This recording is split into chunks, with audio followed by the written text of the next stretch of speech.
Angie Thomas, The Hate U Give.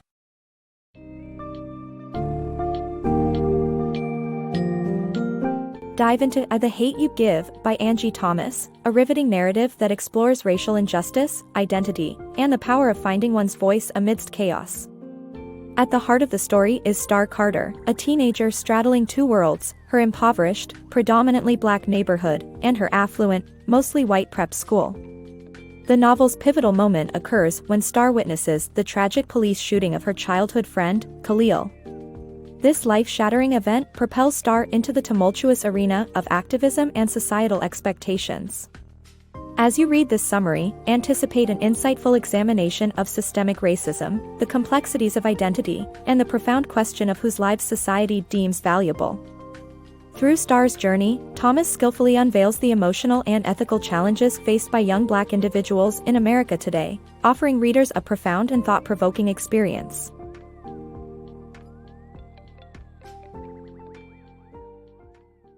Voices of Garden Heights. At just 12, Starr from Garden Heights faced a conversation far weightier than the typical talks about growing up. Her parents skipped the euphemisms, diving into what it means to be Black and confronted by the police. While her mom, a no-nonsense nurse, wasn't convinced Starr was ready, her dad insisted. As he saw it, being young offered no shield against arrests or bullets. Her instructions were clear: keep hands in view, avoid sudden moves, note the officer's features, and speak only when addressed.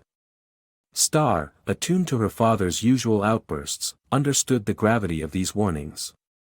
Life in Garden Heights meant frequent police stops, with officers seeing only a landscape of crime and despair, gangs, drugs, and death.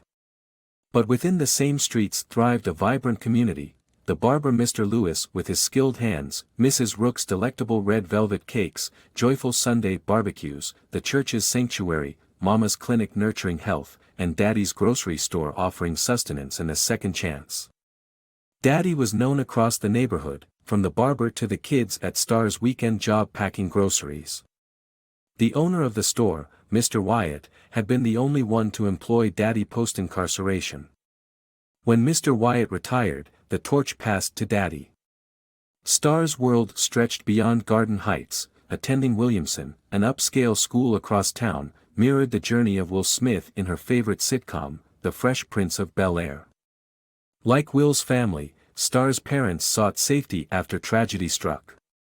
A stray bullet from a neighborhood dispute took Natasha, Starr's friend, leading her parents to seek a haven in education rather than relocation, a choice fueled by protection when riches weren't an option. The debate over Garden Heights never faded. Mama longed for the safety of suburbia, mirrors to Williamson streets where children played freely. Yet, Daddy clung to a vision of upliftment, inspired by Black Panther ideals. Rather than seeking refuge in white enclaves, he dreamed of a Black community flourishing with security and pride. This duality is the tapestry of Starr's world, a place where joy and heartache weave stories of resilience and hope. As life continued to unfold, Starr's narrative would build on these profound influences, as she navigated the complex landscape of identity and aspiration in a world divided by perception. Caught between worlds. It's Starr's first time at a Garden Heights party, standing next to her friend Kenya and feeling out of place. Kenya's playful jabs at her don't quite ease the discomfort, stemming from Starr's daily life with wealthy white friends and feeling invisible among her own community. Being a latchkey kid from across town and known only for bagging groceries, she doesn't really know the people around her. In contrast, her near-exclusive white school considers her effortlessly cool for being Black, an odd prestige Starr recognizes as fleeting. At Williamson, she's careful, no slang, no side eyes, to avoid any whispers of being ghetto. While pretending to busy herself on her phone, Khalil appears, instantly recognizable by his dimples and hazel eyes.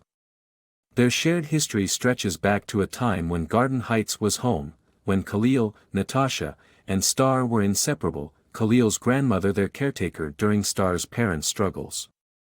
But everything unraveled after Natasha's tragic death. Khalil's life took a harsh turn as he became the head of his family under grim circumstances. Now Khalil emanates a different kind of confidence, easily navigating a room of gangsters, his expensive attire. Starr gingerly attempts to peer into his current life, but Khalil dodges her probes. The eruption of gunfire interrupts their reunion, and in an orchestrated chaos, Khalil hustles Starr into his car. As the tires screech away from chaos, Khalil unleashes his philosopher side, engaging with Tupac's truths pouring from the stereo. Starr questions his involvement with drugs, yet again Khalil sidesteps, confessing only to the struggle of keeping hunger at bay or bills. The nostalgia of carefree childhood conversations quickly evaporates with the unmistakable sound of a police car siren tailing them. In her mind, Starr recalls her father's cautions. In the present, all Khalil can do is remark on his color as his only crime. As reality crashes down, Khalil engages in a tense exchange with the officer, a white man, stocky, with a distinct scar, itching with authority. Complying with requests yet unable to muzzle his defiance, Khalil exits the car as ordered, but the officer's search proves fruitless. Starr watches, heart pounding, as Khalil strides back towards her. He barely utters his concern for Starr's well-being when the unspeakable occurs, 3 deafening shots and red splatters across the windshield. Khalil drops, lifeless, in her arms with the same policeman's weapon sighted at her. They are entrapped in this grotesque tableau until authorities swarm in, but it's a hollow arrival. Khalil is lost. The novel spins a narrative fulcrum on Starr's precarious balance amid contrasting worlds. The ordeal of adolescence compounded by the weight of racial complexities adds undying layers to this relentless fight for personal identity. For black youth like Starr, societal structures not only impede but dynamically intrude upon their self-realization process. Violence and prejudice craft a confining spectrum where individuality clashes with overarching uniformity, diluting her character into singularity. Ultimately, Starr's journey illuminates an America where black children war with both its blatant and nuanced hues of racism as they fight to sculpt their identities amidst the shrapnel of hate. Voices unheard. In a world marked by systemic injustice, The Hate U Give delves beyond the headlines, spotlighting the persistent question of whose stories and voices truly matter. Racially charged incidents, much like the police shooting in California that inspired Angie Thomas, unravel with a familiar, painful pattern. Khalil, a young black man, is shot dead by a white officer. His life and death are swiftly reduced to allegations of drug dealing, a narrative echoed both by the media and law enforcement. Here, the media becomes a formidable entity, shaping perceptions and narratives with an authority that challenges Starr, the novel's protagonist, at each turn.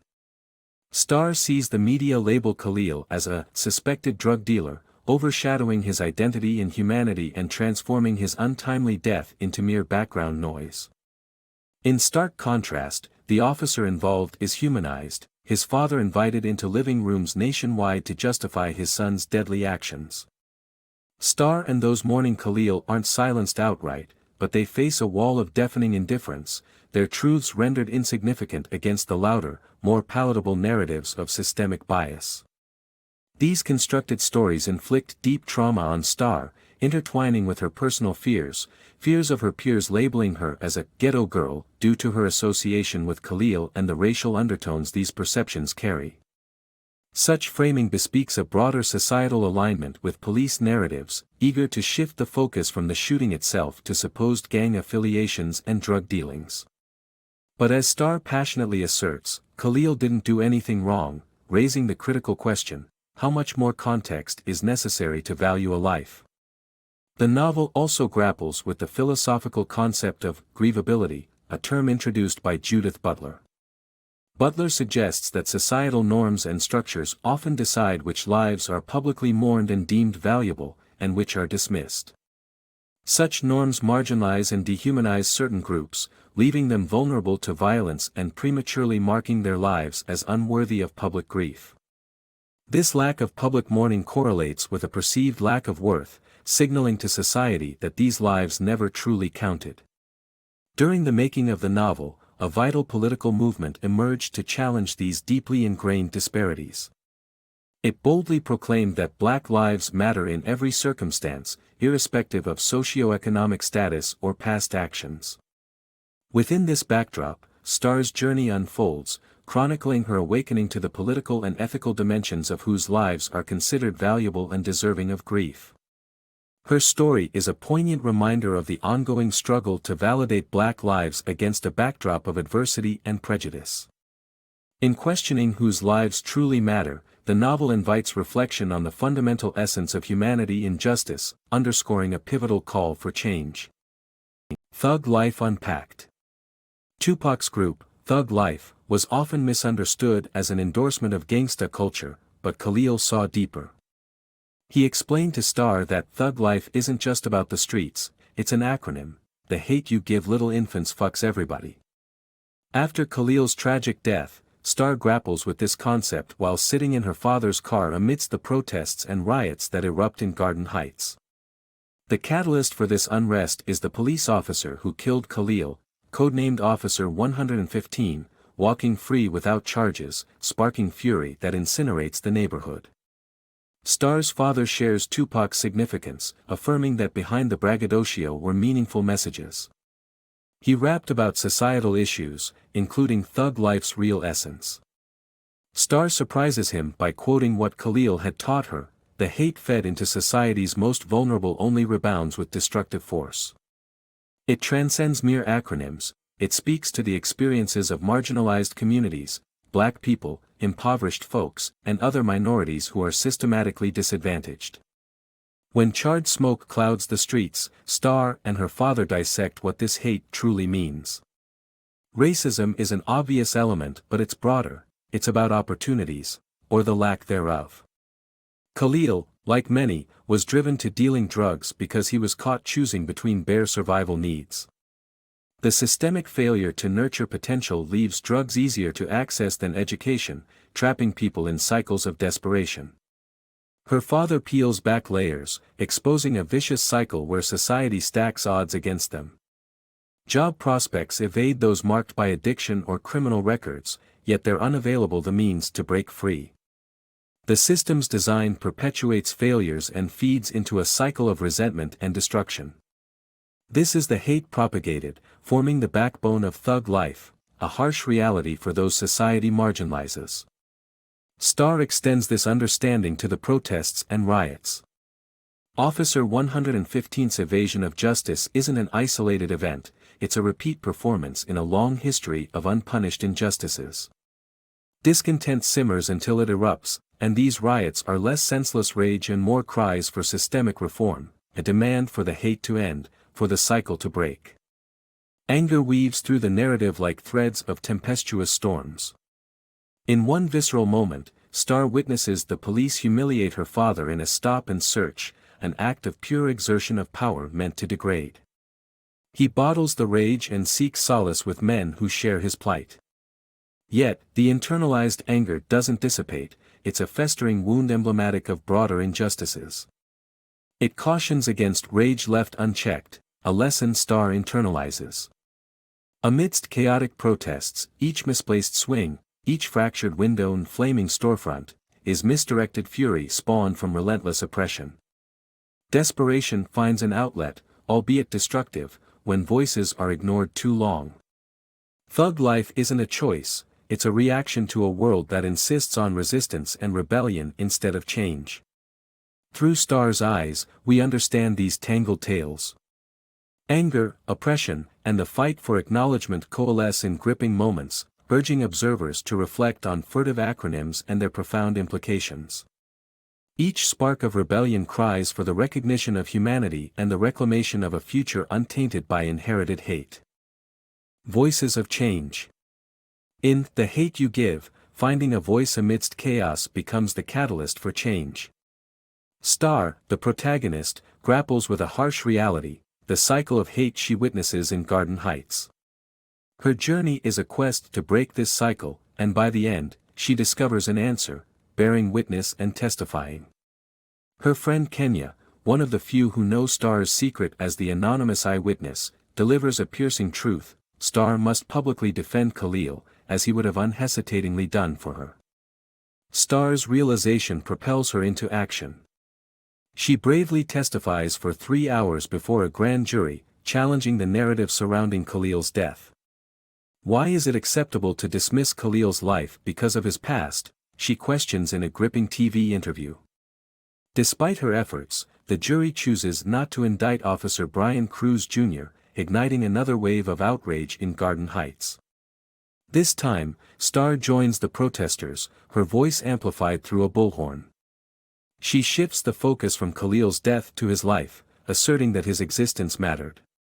While the scenes are grim, Garden Heights submerged in smoke, its people seething with anger, the novel ends on a hopeful note. In her bedroom, Starr reflects on her journey, finding inspiration in the iconic rebel spirit of Tupac. She contemplates how hatred perpetuates harm and recognizes the need for collective healing. Starr embodies the arguments of philosopher Judith Butler, highlighting that communal grieving can spark political change by honoring those society deems unworthy. This insistence on remembering serves as Starr's resolve. She knows change is sluggish, but her belief in a better world remains unshaken. Amid the ruins of Garden Heights, she holds on to hope, driven by a stubborn refusal to forget. Starr understands that transformation is uncertain and fraught with challenges, yet the fight is unending. People are awakening, marching, and demanding justice, refusing to let memories fade. Starr concludes her story not with a fairy tale ending but with a dream of change. The resilient spirit of Garden Heights assures us that there will always be those ready to challenge injustice, and this emerging collective consciousness signifies that Khalil's life, and every disregarded life, truly matters.